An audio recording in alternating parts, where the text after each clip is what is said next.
ഒരു ഭാഗത്ത് വെള്ളാപ്പള്ളി നടേശൻ ചില കാര്യങ്ങൾ തുറന്നു പറയുന്നുണ്ട്. കാരണം ഭൂരിപക്ഷത്തെ പിന്തുണയ്ക്കാൻ ആരുമില്ല, അതുകൊണ്ട് തന്നെയാണ് NSSൻ്റെ SNDPയുടെയും ഒരു ഐക്യപ്പെടൽ ഉണ്ടാകുന്നത്. അതേ സമയത്ത് തന്നെയാണ് മലപ്പുറത്ത് 200 വർഷത്തിലധികമായി മുടങ്ങിയിരുന്ന ആ മാമാങ്കം, ആ കുംഭമേള വീണ്ടും നടക്കാൻ പോവുകയാണ്. തുടക്കത്തിൽ പിണറായി സർക്കാർ അതിനെ തടയിടാൻ ശ്രമിച്ചെങ്കിൽ മുൻകാലങ്ങളിൽ നിന്നും അതിവേഗത്തിലായിരുന്നു ഹൈന്ദവ സമൂഹത്തിൽ നിന്നും ഒരു പ്രതികരണം ഉണ്ടാകുന്നു. അവിടെ നടത്തുമ്പോൾ എന്താണ് കരുതി വച്ചിരിക്കുക? അല്ല, അവിടെ ഹിന്ദുവിൻ്റെ സംസ്കാരവും ഹിന്ദുവിൻ്റെ പൈതൃകവും വിളിച്ചോകുന്ന ഒരു സമ്മേളനമാണ് അവിടെ നടക്കുവാൻ പോകുന്നത് ഈ 6 ദിവസവും. അതിനു മുമ്പേ മെനഞ്ഞാന്ന് പുത്തരിക്കണ്ടത്ത് കിടന്ന കാന്തപുരം അബൂബക്കർ മുസ്ലിയാരുടെ ആ യോഗത്തിൽ വെച്ച് VD സതീശനെ അനുകൂലിക്കുകയും നമ്മുടെ മുഖ്യമന്ത്രിയെ വിമർശിക്കുകയും ചെയ്തിട്ടുണ്ട്.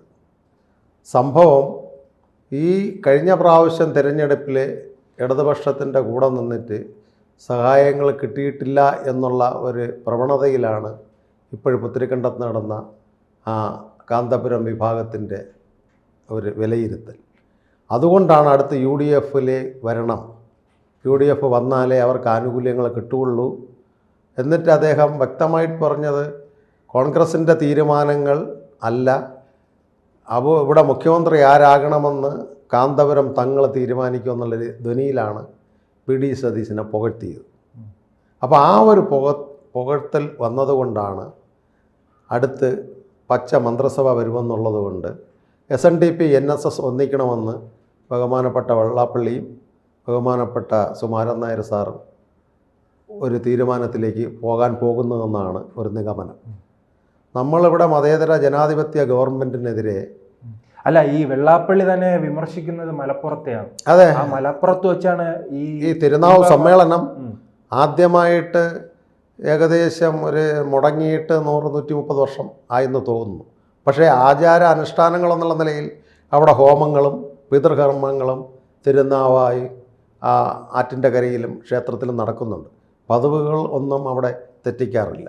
പക്ഷേ അത് വലിയ മാമാങ്കമായിട്ട് നടത്തുന്നത് ഇപ്രാവശ്യമാണ് ആഘോഷ കമ്മിറ്റി എടുത്തിട്ടുള്ളത്. അപ്പം ഇത്തരത്തിലുള്ള സമ്മേളനങ്ങൾ കാന്തപുരത്തിനും സമസ്തയ്ക്കും മുസ്ലിം ലീഗിനും ജിഹാദികൾക്കുമാകാം. ഈ കേരളം ദൈവത്തിൻ്റെ സ്വന്തം നാടെന്ന് പറയുന്ന ഈ കേരളം ഹിന്ദുക്കളുടെ ഒരു ആചാര അനുഷ്ഠാനങ്ങൾ നടത്തുവാൻ തിരുനാവായി കടപ്പുറം അനുവദിക്കുന്നില്ല. അവിടെ തന്നെ മുസ്ലിങ്ങളുടെ സമ്മേളനങ്ങൾ നടത്താറുണ്ട്. പക്ഷേ ജന്മം കൊണ്ട് ജനിച്ചു വളർന്ന ആ ക്ഷേത്രം പുരാതനമായ ക്ഷേത്രമാണ് തിരുനാവായ ക്ഷേത്രം. അവിടെ പിതൃകർമ്മം, ആ പിതൃക്കൾ ഇവിടെ ഉണ്ട് എന്നുള്ള ഹിന്ദുവിൻ്റെ സങ്കല്പത്തെ പൂജകളും അതിന് വേണ്ടിയുള്ള ആചാരങ്ങളും അതിൻ്റെ ക്രിയകളും നമ്മൾ കർക്കിടക മാസത്തിൽ ബലിയിടുന്ന പോലെ അവിടെ ചെയ്യുന്നൊരു ചടങ്ങാണ്. നമുക്കറിയാം നസീറിൻ്റെ പഴയ സിനിമകൾ കണ്ണപ്പനുണ്ണി, മാമാങ്കം, പടയോട്ടം, ഇതൊക്കെയാണ് കോഴിക്കോടൻ സാമൂതിരിയും മലപ്പുറം മേഖലയിലുള്ള ഹിന്ദു രാജാക്കന്മാരിരുന്നപ്പം ഉണ്ടായിരുന്ന ഒരു ഹിന്ദുവിൻ്റെ ആചാരമാണ്. അത് അവിടുത്തെ ഒരു അനുഷ്ഠാനമാണ്. പണ്ട് അവിടെ മുസ്ലിം സഹോദരങ്ങളും ഈ ആഘോഷത്തിൽ പങ്കെടുത്തിട്ടുണ്ട്. അതുകൊണ്ടാണല്ലോ എല്ലാ വടക്കൻ പാട്ട് കഥകളിലും മുസ്ലിം കഥാപാത്രങ്ങളുള്ളത്. അപ്പോൾ അത്തരത്തിലുള്ള പാരമ്പര്യവും സംസ്കാരവുമുള്ള പൈതൃകവുമുള്ള സനാതനമായിട്ടുള്ള ഈ സമ്മേളനത്തിന് എന്തിനവിടുത്തെ റവന്യൂ ഉദ്യോഗസ്ഥരും കളക്ടർ ഓഫീസിനെ എതിർത്തു? അതേ ഹിന്ദു ചോദ്യം ചെയ്യുന്നുള്ളൂ, ഹിന്ദുക്കൾ ചോദ്യം ചെയ്യുന്നുള്ളൂ, ഹിന്ദു സംഘടനകൾ ചോദ്യം ചെയ്യുന്നുള്ളൂ. അപ്പോൾ അതിപ്പോൾ ഒന്ന് വിപുലമായ രീതിയിൽ എന്നും കേരളത്തിലെ ഹിന്ദുക്കൾ ഉറങ്ങിക്കിടക്കാം, ഇവിടെ പച്ച സർക്കാരുകൾ കൊണ്ടുവരാം, ഇവിടെ പഠിപ്പിക്കുന്ന ടീച്ചർമാരെല്ലാം പച്ച സാരി ഉടുക്കണം, പഠിപ്പിക്കുന്ന ബോർഡുകളെല്ലാം പച്ച ബോർഡായിരിക്കണം, സെക്രട്ടേറിയറ്റിലെ അവരുടെ ലീഗ് മന്ത്രിമാരുടെ സെക്രട്ടറിമാരും സ്റ്റാഫുകളും എല്ലാം പച്ച ടവലിട്ട കസേരകളിലേ ഇരിക്കാവൂ, കോഴിക്കോട് പോലുള്ള എയർപോർട്ടിൽ മുസ്ലിം ലീഗിൻ്റെ പാകിസ്ഥാൻ പതാക ഉയർത്തണം പറയുള്ളത്. ഇതൊക്കെയാണ് അവരുടെ ചിന്ത. കാലാകാലങ്ങളിൽ ഹിന്ദുവിനെ ഇവിടെ വച്ച് വോട്ട് മേടിച്ച് അധികാരത്തിൽ മതേതരത്വം പറഞ്ഞു വന്ന് മതത്തെ വളർത്തുകയാണ് അവർ ചെയ്യുന്നത്. അതുകൊണ്ടാണ് ഹിന്ദു സംഘടനകൾ ഒന്നടങ്കം മൺമറഞ്ഞു പോയ. ഈ മലപ്പുറത്തെ കുറിച്ച് പരാമർശിക്കുമ്പോൾ ഈ കുംഭമേളക്കെതിരെ ഈ മുസ്ലിം സംഘടനകളുടെ ഭാഗത്തു നിന്ന് വലിയ എതിർപ്പൊന്നും ഉണ്ടായിട്ടില്ല. ഇല്ലല്ല, സർക്കാരിന്റെ ഭാഗത്തു നിന്നല്ലോ ഇത് വോട്ട് ബാങ്ക് രാഷ്ട്രീയമാണ്. താങ്കൾ പറഞ്ഞതുപോലെ ഈ ലക്ഷ്യം തിരുനാവായിൽ ഈ മഹാമാമാങ്കം നടക്കുന്നതിന് എതിർത്താൽ സന്തോഷം കൊണ്ട ജിഹാദി വോട്ടുകൾ സർക്കാരിന് കിട്ടും. അവരുടെ ലക്ഷ്യം അതാണ്. കണ്ട, നമുക്ക് സപ്പോർട്ടിന് വേണ്ടി സംസ്ഥാന സർക്കാരിന് ഇടതുപക്ഷവും ബഹുമാനപ്പെട്ട മുഖ്യമന്ത്രിയും ഉണ്ട്, വോട്ട് ഇപ്പോൾ നമുക്ക് ഇടതുപക്ഷത്തിന് കൊടുത്തു കളയാം എന്നൊരു മിഥ്യാധാരണയാണ്. അവിടെ ഹിന്ദുവിൻ്റെ കൾച്ചറും സംസ്കാരവും ബഹുമാനപ്പെട്ട സുപ്രീം കോടതി പറഞ്ഞിട്ടുള്ള ഇതൊരു മതമല്ല, ഹിന്ദു എന്ന് പറയുന്നത് ഒരു സംസ്കാരമാണ്. കേരളത്തിലെ മലബാർ മേഖലകളിലുള്ള പൂർവികരുടെ ആചാരമാണ് മാമാങ്കം. ആറ്റിൻ്റെ കരയിൽ തിരുനാവായ ക്ഷേത്രത്തിൻ്റെ മുമ്പേ പിതൃക്കളെയും മൺമറഞ്ഞു പോയവരെയും സ്മരിക്കുന്ന ദിവസമായിട്ട് വിവിധ പൂജകളും വിവിധ കർമ്മങ്ങളും അവിടെ ചെയ്യുന്നു. അതിന് മുസ്ലിമിന് സന്തോഷമേ ഉള്ളൂ. മലപ്പുറത്തുള്ള നല്ല ജിഹാദികളല്ലാത്ത മുസ്ലിങ്ങൾ അനുകൂലമാണ്. അത് നമുക്ക് നസീറിൻ്റെ പഴയകാല സിനിമകളിൽ നിന്ന് തന്നെ അറിയാം. പൊന്നി വരുന്നതും മാമാങ്കം വരുന്നതും തച്ചോളിയൊമ്പുവിൻ്റെയും കോതേനൻ്റെയും കഥകളെല്ലാം ആ കഥകൾ ആയിട്ടാണ്, ആ ക്ഷേത്രവുമായിട്ട് ബന്ധമുണ്ട്. വടക്കൻ പാട്ടിലെ എല്ലാ കഥാപാത്രങ്ങൾക്കും തിരുനാവായ ക്ഷേത്രവുമായിട്ട് ബന്ധമുണ്ട്. അവരുടെ കളരി പരമ്പര ദേവതകളെ ആചരിക്കുന്ന ക്ഷേത്രമാണ്. അപ്പോൾ അവരെ മറഞ്ഞുപോയ ചന്തു കുടുംബത്തിൻ്റെയും പൊന്നി കുടുംബത്തിൻ്റെയും ആൾക്കാർ എല്ലാം ഈ ക്ഷേത്രത്തിലാണ് അവരുടെ സങ്കല്പത്തിൽ വിശ്വാസത്തിൽ ഉണ്ട് എന്നുള്ളത് അവിടെ പൂജ നടത്തുന്നത്. അങ്ങനെയാണ് വർഷത്തിലൊരിക്കൽ മുൻപ് മാമാങ്കങ്ങൾ അവിടെ നടത്തിയിരുന്നത്. അത് കാലക്രമേണ ക്ഷയിച്ചു പോയത് ഇപ്പോൾ ഒന്ന് പുനരുജ്ജീവിപ്പിക്കുന്നു.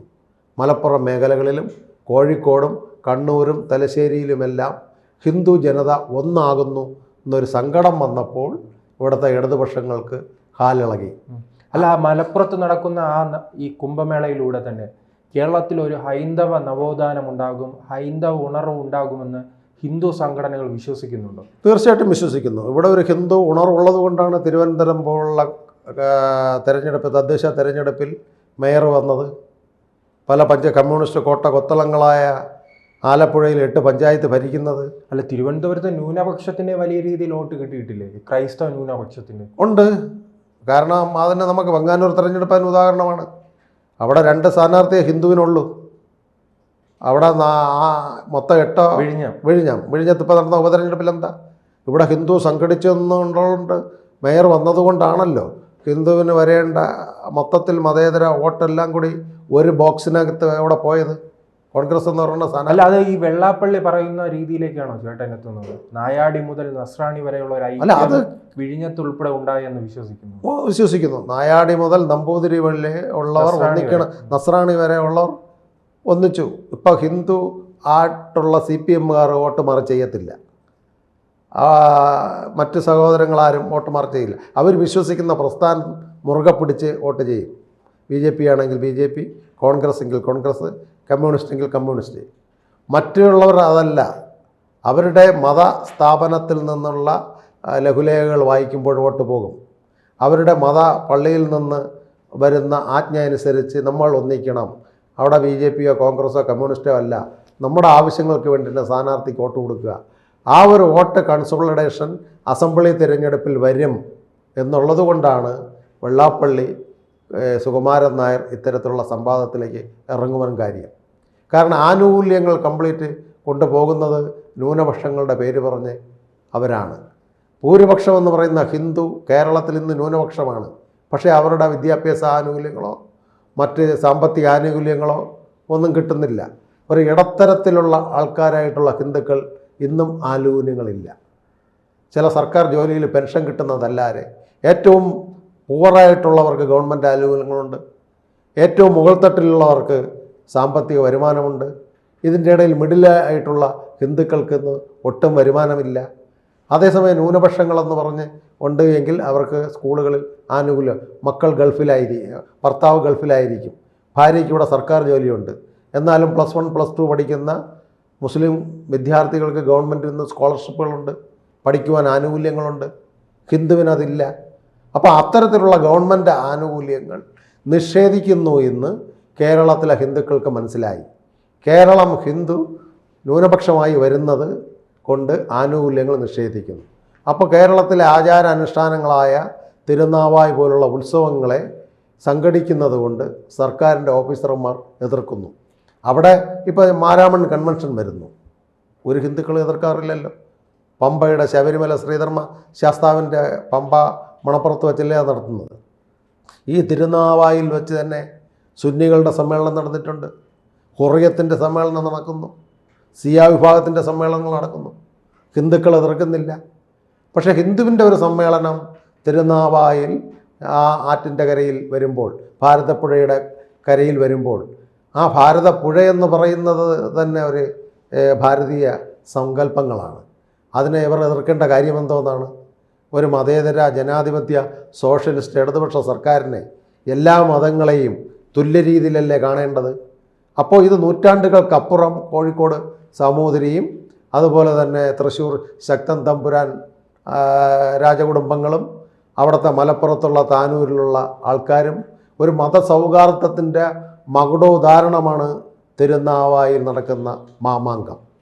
ആ മാമാങ്കം ഹിന്ദുവൽക്കരിക്കുകയല്ല, എല്ലാ ജാതിക്കാരും എല്ലാ മതക്കാരും അതിനകത്ത് പങ്കെടുക്കാം. അപ്പോൾ അത്തരത്തിൽ വരുന്ന പൂർവികരുടെ ബലിക്രിയകൾ ചെയ്യുന്നതിനും അവരുടെ കളരി പരമ്പര ദേവതകളെ ആരാധിക്കുന്നതിനും 6 ദിവസം ആ കടപ്പുറം തിരഞ്ഞെടുത്താൽ ഇവിടുത്തെ മതേതരത്വം ഒലിച്ചു പോകുമോ? വേണ്ടി വന്നാൽ സർക്കാർ വേണ്ട വൈദ്യുതിയും കറണ്ടും ബാക്കി കാര്യങ്ങൾ കൊടുത്ത് സഹായിക്കേണ്ടതാണ്. എന്തിനാണ് സർക്കാർ എതിർക്കുന്നു? ആ ഉദ്യോഗസ്ഥരോട് പിന്തിരിയണം, പല അനുവാദങ്ങളും കൊടുക്കണം. ഈ പുഴ പരിസ്ഥിതിയിലുള്ളവരും കുറേ പുരോഗമനത്തിലുള്ളവരും പറയുന്നു സമ്മേളനം നടന്ന് മലീനസമാകും പുഴ. ഇവിടെ പുഴകളിൽ നിന്നും മണലുകൾ ഇഷ്ടം പോലെ അടിച്ചു മാറ്റിക്കൊണ്ടുപോയി. എത്രയോ പുഴകൾ ഇന്ന് മലീനസമായി കിടക്കുന്നു. നമ്മൾ ഭാരതപ്പുഴയും അത് കഴിഞ്ഞിട്ട് തങ്കശ്ശേരി കടപ്പുറവും ശംഖുമുഖം കടപ്പുറവും വെള്ളായണി കായലും ഒക്കെ ചെന്ന് കാണുക. പെപ്സി കുപ്പിയും പ്ലാസ്റ്റിക്കും ഇവിടെ ആരാ ചെയ്യുന്നത്? അത് ജോർജ് കുളങ്ങര എന്ന് പറയുന്ന സഞ്ചാരത്തിൽ അദ്ദേഹം തന്നെ പറയാറുണ്ട്, ഈ കേരളത്തെ നല്ല രീതിയിൽ നോക്കിയാൽ നമ്മുടെ ടൂറിസം മേഖലയ്ക്ക് ഉപയോഗപ്രദമാണ് നമ്മളെ പുഴകളും കുളങ്ങളും കായലുകളും കടലുകളും. അതെല്ലാം മലീനസമാണ്. അതൊന്നും സർക്കാരിന് കാണുവാൻ കഴിയില്ല. ഒരു തിരുനാവായിലെ ഒരു ഹിന്ദു സമ്മേളനമോ നാഗാ സന്യാസിമാർ, വിവിധ തരത്തിലുള്ള നിഷ്ഠ അനുസരിച്ച നാഗാ സന്യാസിമാർ പരമ്പരകളാണ് വരുന്നത്, അഗാഡ സ്വാമിമാരാണ് വരുന്നത്. അപ്പോൾ ഇത്തരത്തിലുള്ള സ്വാമിമാർ വന്ന് മതസമ്മേളനങ്ങൾ വയ്ക്കുന്നു, ഹിന്ദുവിൻ്റെ പൂർവികരുടെ മുകളിലേക്ക് മരിച്ചുപോയവരെക്കുറിച്ചുള്ള സ്മരിക്കുന്നു, വിവിധ സെമിനാറുകൾ, വിവിധ സിമ്പോസിയങ്ങൾ, വിവിധ ആചാര രീതികൾ. ഒരു പ്രയാഗിൽ എങ്ങനെയാണോ നടക്കുന്നത് ആ രീതിയിലുള്ള ഒരു സമ്മേളനവും ഒരു സംഗമവുമാണ് തിരുനാവായിൽ ആ ക്ഷേത്രത്തിൻ്റെ മുന്നിലും ഭാരതപ്പുഴയിൽ നടക്കുന്നത്. അവിടെ സന്ധ്യ ആരതി അതൊരു സംസ്കാരമാണ്. സന്ധ്യയ്ക്ക് വിളക്ക് കൊളുക്കുന്നത് ഹറാമാണെന്ന് പറയണവർ ഒന്ന് മനസ്സിലാക്കണം. ഈ പുതിയ യുഗത്തിൽ വിളക്കൈശ്വര്യമാണ്. അന്ധമായിട്ടുള്ള ഇരുട്ടിനെ മാറ്റിയിട്ട് പ്രകാശത്തിലേക്ക് വരുന്ന ആ പ്രയാഗിൽ നടക്കുന്ന ആരതി, സന്ധ്യാസമയത്ത് ആരതി. നമ്മുടെ തിരുനാവായിലുള്ള പുഴയെ വന്ദിക്കണം. നമുക്ക് കുടിക്കുവാൻ വെള്ളം തരുന്ന ജലാശയമാണ്. അത് ഹിന്ദുവിൻ്റെ കോൺസെപ്റ്റാണ്. ഹിന്ദുവിൻ്റെ പല രാഷ്ട്രീയ സ്വയംസേവകത്തിൻ്റെ പരിവാർ പ്രസ്ഥാനങ്ങളും രാവിലെ എഴുന്നേൽക്കുമ്പോഴും മന്ത്രം ചൊല്ലുന്നു, നമുക്ക് വെള്ളം തരുന്ന പുഴയെ സ്മരിക്കുന്നു, നമ്മൾ നടക്കുന്ന ഭൂമിയെ തൊട്ട് വന്ദിക്കുന്നു, നമ്മൾ കാണുമ്പോൾ നമ്മുടെ ഗുരുവിനെ നമസ്തേ പറയുന്നു. ഇതെല്ലാം നമ്മുടെ ഭാരതീയ ഋഷി പരമ്പരകളുടെ സംസ്കാരമാണ്. ആ സംസ്കാരത്തെ നമ്മളെ ഹിന്ദു കുട്ടികളെ ഉണർത്തുന്നതിൽ എന്ത് വർഗീയമാണുള്ളത്? അതിനാണ് ദേവസ്വം ബോർഡിൽ മതപാഠശാല വേണമെന്ന് പറയുന്നത്. ഇവിടെ മതപാഠശാല പഠിപ്പിച്ചാൽ ദേവസ്വം ബോർഡും കമ്മ്യൂണിസ്റ്റ് സർക്കാരുകൾക്കും വർഗീയമായി. അവർ ജമാഅത്ത് വഴിയോ ഇടൻ നക്സലൈറ്റുകൾ വഴിയോ മതം പഠിപ്പിക്കുകയാണെങ്കിൽ വർഗീയമല്ല, മതപരിവർത്തനം ചെയ്യുകയാണെങ്കിൽ വർഗീയമല്ല. ഒരു ഭരണഘടനയിൽ സൂചിപ്പിച്ചിരിക്കുന്നല്ലോ, നിർബന്ധിത മതപരിവർത്തനം പാടില്ല. ഇഷ്ടം കൊണ്ട് മതം മാറിപ്പോകുന്നതിന് തെറ്റില്ല. അതുകൊണ്ടാണ് വിശ്വഹിന്ദു പരിഷത്ത് ഉത്തരേന്ത്യയിലൊക്കെ പറയുന്നത് ഹർ ബാപ്പസ് ചെയ്യുന്നത്. തിരിച്ച് എത്രയോ പേര് വരുന്നുണ്ട്. കേരളത്തിൽ തന്നെ മതപരിവർത്തനം നടക്കുന്നവരുണ്ട്. അവർ തിരിച്ച് ഹർ ബാപ്പസിയായിട്ട് തിരിച്ചു വരുന്നുണ്ട്. അപ്പോൾ അത്തരത്തിലുള്ള സ്ഥലങ്ങളിലാണ് പ്രശ്നങ്ങൾ ഉണ്ടാകുന്നത്. ഇന്ന് ഇന്ത്യയിൽ അത്തരത്തിലുള്ള പ്രശ്നങ്ങളില്ല. ഈ 12 വർഷമായിട്ട് ഇന്ത്യയിൽ ഏതൊരു സംസ്ഥാനത്തും വർഗീയ ലഹള നടന്നിട്ടുണ്ടോ? ഇപ്പോൾ ഇവർ മണിപ്പൂരിനെ പറയും. മണിപ്പൂരിലെ 2 വിഭാഗങ്ങൾ തമ്മിലിട്ടുള്ളതാണ്, മെയ്തികളും ഹൊക്കികളും തമ്മിലുള്ളത്. അല്ലാതെ അവിടെ വർഗീയ ലഹളയല്ല. ഇന്ത്യ മഹാരാജ്യത്ത് ഒരു സംസ്ഥാനത്തും ഇതുവരെയും വർഗീയ ലഹള നടന്നിട്ടില്ല. അതേസമയം കോൺഗ്രസ് ഇരുന്നപ്പോഴോ മാറാട് കലാപം നടന്നിട്ടുണ്ട്. ഇന്ത്യയിൽ കോൺഗ്രസ് ഇരുന്നപ്പോഴോ പല സ്ഥലങ്ങളിലും ബഹളം നടന്നിട്ടുണ്ട്. ബംഗാളിൽ ഇത് നടന്നിട്ടുണ്ട്. അയോധ്യ പോലുള്ള പ്രക്ഷോഭത്തിൽ പോയ കർസേവരെ ട്രെയിനിൽ തീയിട്ടിട്ടുണ്ട്. പക്ഷേ ഈ 13 വർഷം കൊണ്ട് ഭാരതം ശാന്തമാണ്. ലോകത്തിൽ ഏറ്റവും കൂടുതൽ മുസ്ലിം സുരക്ഷിതത്വമായിട്ട് കഴിയുന്ന ഒരു രാജ്യം ഭാരതമാണ്. ലോകത്തിൽ ഏറ്റവും കൂടുതൽ മുസ്ലിം സഹോദരങ്ങൾ താമസിക്കുന്നതും ഭാരതത്തിലാണ്. അപ്പോൾ എന്തുകൊണ്ടും മോഡി ഗവൺമെൻറ്റിന് മോശപ്പേരുണ്ടാക്കണം. കേരളം പോലുള്ള സ്ഥലങ്ങളിൽ ന്യൂനപക്ഷ പഹൽഗാം പോലുള്ള സ്ഥലങ്ങൾ ആവർത്തിക്കണം. അത്തരത്തിലുള്ള തീവ്രവാദ പ്രസ്ഥാനങ്ങൾ ഇവിടെ വളർന്നു വരുന്നത് പ്രോത്സാഹിപ്പിക്കണം. അതുകൊണ്ടാണല്ലോ നമ്മുടെ ചില എം പിമാർ ചില സ്ഥലത്തെ ന്യൂനപക്ഷങ്ങളുടെ പ്രശ്ന സ്ഥലത്തെ സന്ദർശിക്കാറുള്ളൂ. ഹിന്ദുക്കളെ ഏരിയയിൽ പ്രശ്നങ്ങൾ വരുന്നിടത്ത് അവർ സന്ദർശിക്കാറില്ല. ഏതിനും ഹമാസിനെ പുകഴ്ത്തി വയ്ക്കും. ഹമാസും ഭാരതവും തമ്മിൽ എന്ത് ബന്ധം?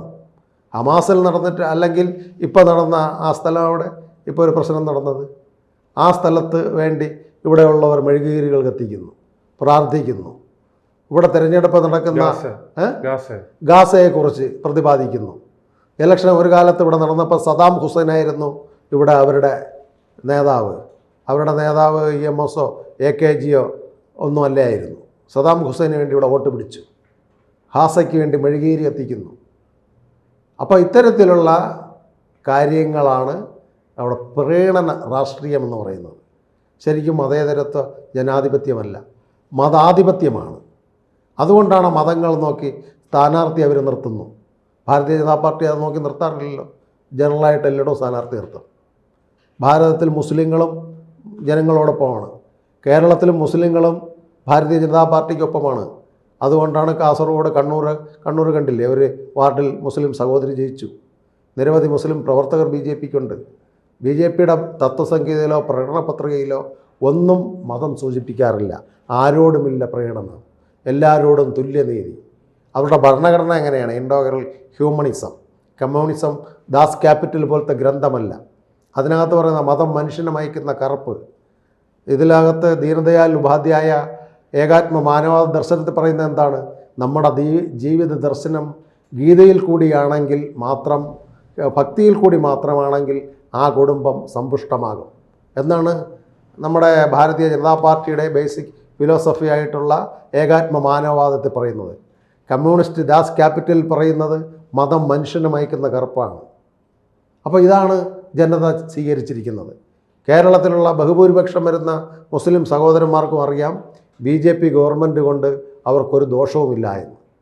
അവർക്ക് ദോഷമുണ്ട്, തീവ്രവാദം നടക്കുവാൻ പറ്റുകയില്ല. തീവ്രവാദത്തിന് വരുന്ന ഫണ്ടുകൾ നിരോധിക്കും. ഇന്ന് നമുക്കറിയാം നീതി ആയോഗ് വഴി എന്തെല്ലാം ന്യൂനപക്ഷ സംരക്ഷണത്തിന് വേണ്ടി കൊടുക്കുന്നത്. ഏറ്റവും കൂടുതൽ ഹജ്ജുകൾക്ക് പൈസ കൊടുത്തിട്ടുള്ളത് നരേന്ദ്രമോദി ഗവൺമെൻറ്റാണ്. ഏറ്റവും കൂടുതൽ മുസ്ലിം സഹോദരങ്ങൾക്ക് വിദ്യാഭ്യാസ പദ്ധതികൾ കേന്ദ്ര ഗവൺമെൻറ് ഇൻസ്റ്റിറ്റ്യൂട്ടുകൾ കൊടുത്തിട്ടുള്ളത്. ഏറ്റവും കൂടുതൽ ഡെവലപ്മെൻറ്റ് ഇന്ത്യയിൽ നടന്നിട്ടുള്ള ന്യൂനപക്ഷ സംസ്ഥാനങ്ങൾ, വടക്ക് കിഴക്കൻ സംസ്ഥാനങ്ങൾ നമുക്കെടുത്ത് നോക്കാം. എന്തെല്ലാം ഡെവലപ്മെൻറ്റ്! പണ്ട് ഹിമാചലും അരുണാചൽ പ്രദേശിൽ ഇത്തരത്തിലുള്ള പാലങ്ങളുണ്ടോ?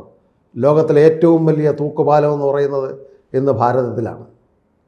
ലോകത്തിലെ ഏറ്റവും നീളം കൂടിയ പാത, ഒരു മണിക്കൂറിൽ എത്രയോ കിലോമീറ്റർ പണി നടക്കുന്നത് ഇന്ന് ഹൈവേയിൽ ലോകത്തിലെ 2ാം സ്ഥാനം ഭാരതത്തിലാണ്. ഏറ്റവും കൂടുതൽ ജനസംഖ്യ ഉണ്ട് എങ്കിലും വിദ്യാഭ്യാസം ഭാരതത്തിലേക്ക് വന്നുകൊണ്ടിരിക്കുന്നു. ഏറ്റവും കൂടുതൽ ന്യൂ ടെക്നോളജി വരുന്നത് ഭാരതത്തിലാണ്. പണ്ട് നമുക്കറിയാം ഇവിടെ മൊബൈലുകൾ കൂടി സാമ്പത്തിക നോട്ട് നിരോധനം വന്ന് ഡിജിറ്റൽ സംവിധാനം വന്നപ്പോൾ ഇവിടുത്തെ സഖാക്കളെല്ലാം ചോദിക്കുകയായിരുന്നു, മെയിൻകാരം വന്നാൽ എങ്ങനെ പൈസ കൊടുക്കും? തെങ്ങിൽ കയറുന്ന ആൾക്കാർക്ക് എങ്ങനെ പൈസ കൊടുക്കും? നമുക്കെല്ലാം മൊബൈലുകൾ വഴി എങ്ങനെ ചെയ്യും? ഇന്ന് ഒരു മൊബൈലുണ്ട് എങ്കിൽ ഇന്ത്യയുടെ ഏത് സംസ്ഥാനത്തും പോക്കറ്റിനകത്ത് പൈസ വയ്ക്കാതെ ട്രാൻസാക്ഷൻ നടക്കുന്ന UPI സംവിധാനങ്ങൾ വന്നു, ഡിജിറ്റൽ സംവിധാനങ്ങൾ വന്നു. ഭാരതം ലോകത്തിലെ മണി ട്രാൻസാക്ഷനിലെ 2ാം സ്ഥാനം ലോകത്തിലെ ഭാരതമാണ്. താമസിക്കാതെ തന്നെ പുതിയ ന്യൂനത സാങ്കേതിക വിദ്യകൾ വരുന്നു. ഇന്ത്യയിലുള്ള എല്ലാ യുവതിയുവാക്കളും വിദേശത്തേക്ക് ജോലിക്ക് വേണ്ടി പോകുന്നു. ഇന്ന് അവർ ഭാരതത്തിലേക്ക് തിരിച്ചു വരുന്നു. അപ്പോൾ ഈ കേരളം പോലുള്ള ഒരു സംസ്ഥാനം ഡെവലപ്മെൻറ്റിലേക്ക് വരണമെന്നും കേരളം പോലുള്ള സംസ്ഥാനത്ത് നിരവധി വ്യവസായശാല വരണമെന്നും ആദരണീയ പ്രധാനമന്ത്രിക്ക് ആഗ്രഹമുണ്ട്. അതുകൊണ്ടാണ് വിഴിഞ്ഞം പോലുള്ള പ്രോജക്റ്റുകൾക്ക് ആകുന്നത്ര സാമ്പത്തിക സഹായങ്ങൾ കൊടുത്ത് ഡെവലപ്മെൻറ്റ് ചെയ്യുവാൻ പോകുന്നത്. ഇവിടെ മതമെന്ന് പറഞ്ഞ് അതിനെ വർഗീയപരമായി തമ്മിലടിപ്പിച്ച് ഇവിടെ കാലാകാലങ്ങളിൽ LDFനും UDFനും ഭരിക്കുക. അതാണ് അവരുടെ മോഹം. ഇനി BJPയുടെ ഭരണം കൊണ്ട് വരുമോ എന്നൊരു ആശങ്ക അവർക്കുള്ളത് കൊണ്ടാണ് തിരുനാവ് പോലുള്ള ഈ സമ്മേളനങ്ങളും ഹിന്ദു ആചാരങ്ങൾ അനുഷ്ഠിക്കുന്ന സ്ഥലങ്ങളും ഉദ്യോഗസ്ഥന്മാരെ കൊണ്ട് കമ്മ്യൂണിസ്റ്റുകാർ എതിർപ്പ് പ്രകടിപ്പിക്കുന്നത്. കൂടുതൽ വാർത്തകളും വിശേഷങ്ങളും നിങ്ങളിലേക്ക് എത്താൻ ABC മലയാളം സബ്സ്ക്രൈബ് ചെയ്യുക, ബെൽ ബട്ടണും അമർത്തുക.